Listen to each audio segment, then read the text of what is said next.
So I want to bring on my first guest. We got a lot to talk about. We're going to talk about quarterbacks, running backs, spring game. We're going to talk about Frank Solich. We're going to talk about XFL kickoff, which we ran on Saturday as well, which I thought was interesting and intriguing. And at first I did not like, but then once I thought about it, it made a little bit more sense to me. But let's dive in to one of the best to ever wear the N, the best to ever don a black shirt. My first guest, Mr. Terrell Farley. How you doing, my friend? How you doing, buddy? I'm doing great, man. Hey, so you've got your own show on right before me, you and V-Jack. Everybody check it out. If you've never checked that show out, they do a phenomenal job. I wanted to have T. Farley on today, and Vershawn's going to join me next week to specifically talk about tight ends. He might know a thing or two about tight end play. Terrell Farley might know a thing or two about being a linebacker, because I was intrigued by what you saw from the defense on Saturday, specifically the linebacker play. What stood out to you both as a strength and something that needs to be worked on by these linebackers in this new 3-3-5 scheme? Well, the first thing I really loved MJ Sherman. I think that was an excellent pickup. I think he's one of the true leaders out there, just to come from another school in the beginning of spring. Secondly, I would like to see more blitzing linebackers. We got to get a, a a smaller guy, more like a my size guy that can really get in there, that can really get out to the quarterback. Think that they look great. They ran to the ball great. They tackled great. I would like to see better linebacker drops. I would like to see more just movement, disguises and things like that. Like I said, I'm very excited for the young guys who coming from Oklahoma this year. Maybe we can get him and teach him just a couple of rows and blitzes and stuff to get him in there. But overall, I was impressed by the way the linebackers played, especially MJ Sherman. Now, you talk about more blitzes. So I'll be honest with you, I tend to focus on the big boys up front, just a smidge, no particular reason for that. But from the linebacker's perspective, it looked to me like there was a lot of cross dogs, blitzes where they're crossing the center's face and a second linebacker's coming off the initial linebacker's butt, crossing the cross dog. You know what it is. Talk to me about what particular blitzes you'd like to see more of. Is it more edge blitzes, more where the defensive end is doing a long stick, which means he's going from the C gap all the way to the A gap, a longer stunt, long stick, hence the name. And you got two backers coming off the B and the C gap outside of them. Like, what would you like to see more of when it comes to blitz packages for the backers? Well, more. I'm really I like A gap blitzers. A gap blitzers are, they need to do more of that. Like you said, the cross with the defensive end and the linebackers. It's a lot of things they can do. It's all about timing. We still know that the defense is quite young and quite not.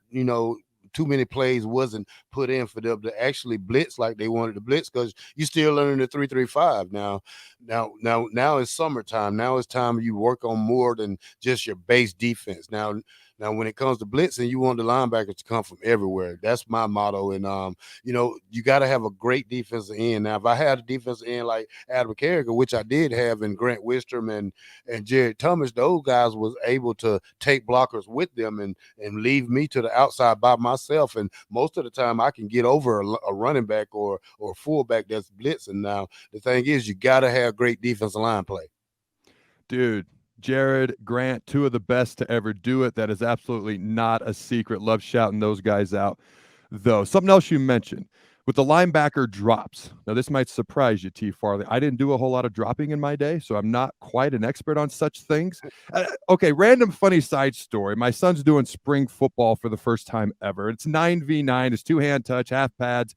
We can just discuss on another day whether that's worth its time, but he's having fun. And he got put at linebacker. Admittedly, he's probably not a linebacker, but he's having fun. So I'm trying to teach him read steps, something I've seen a million times in my life, never done.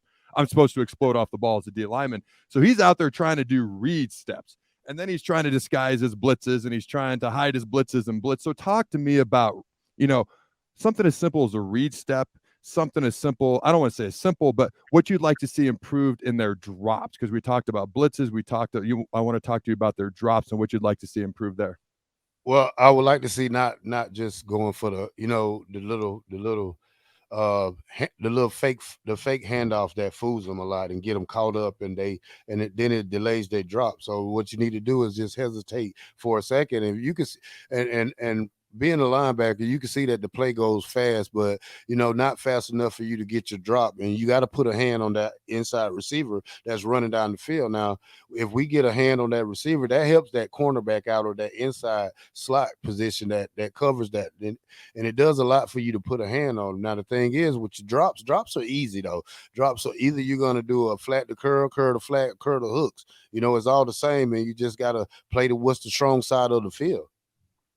So for those who may or may not know, I'm suddenly an expert in drops. I'm not, but the flats are more to the sideline, hook to the curls, a little bit more to the hashes, and Yes. if you're the middle backer, the middle of the field. So that's kind of what those various things mean. Now, I'm curious, okay, and one of the main reasons I wanted to bring you on, I understand fairly well the differences between a 3-4 linebacker and 4-3. A lot of times in the 3-4, the D linemen are eating up blockers, and the outside backers are your edge rushers a lot of times, or they're looking like they're going to come and they're dropping. But the linebackers are designed to run around and make plays. In the 4-3, it's usually more attacking with the D linemen.